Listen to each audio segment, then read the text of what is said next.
In this video, we are telling about the body fluids and circulation.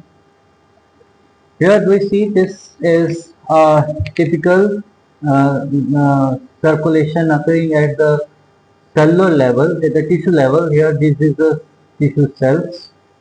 Then in between the cells there is a fluid which is called the interstitial fluid or tissue fluid. Right?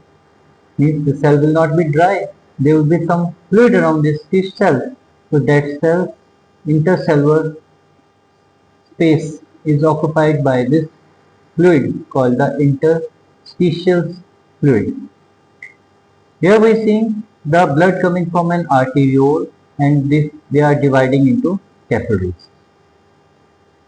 This network of capillaries again meeting and they are making pouring the blood into the venule. The venule will lead to veins. Here the oxygenated blood is coming through arterioles and deoxygenated blood is going back by the venules. Here in this picture you have to see these other capillaries which are closed at one end. These are lymphatic capillaries. They are also draining this interstitial fluid. Where it goes, I will tell you later on. If you see this capillary, the capillary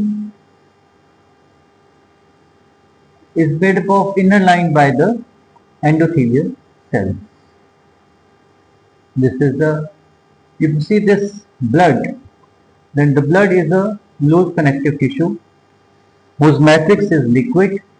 The matrix is called this plasma, and in between them there are the formed elements. The formed elements are the red blood cells, the white leukocytes and platelets.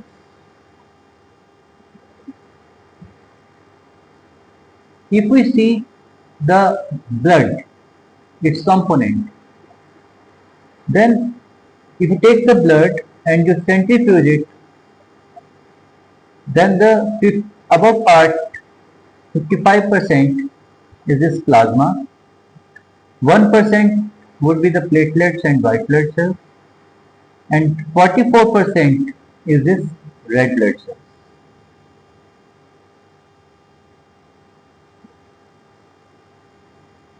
The plasma if you see is pale yellow straw colored fluid which has proteins, iron and mainly the water. This plasma is obtained by centrifugation of this blood. Coming to, let's see first red blood cells. The red blood cells are biconcave of the size around 7 micrometer. They are red because they carry the pigment, the hemoglobin. The vertebrate have the red blood cells.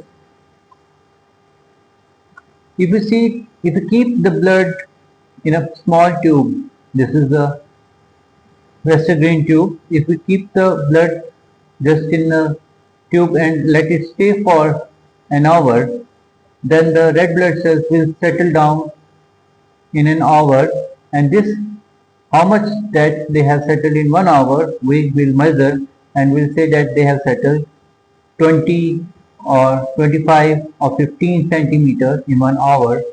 Centimeter, remember centimeter. So this will show the erythrocyte sedimentation rate. This measure will called erythrocyte sedimentation rate. This is the measure of that some inflammation is caused in the blood in the body, then this ESR would increase. That within an hour, the 45 centimeter up to height, the red blood cells would have sedimented. Because they get this agglutinate. Here this ring that within an hour so much of the cells have agglutinated up to so much of length. If we talk about the proteins present in the blood, the most common form of the protein is the uh, most common type of the protein is the albumin. The albumin is responsible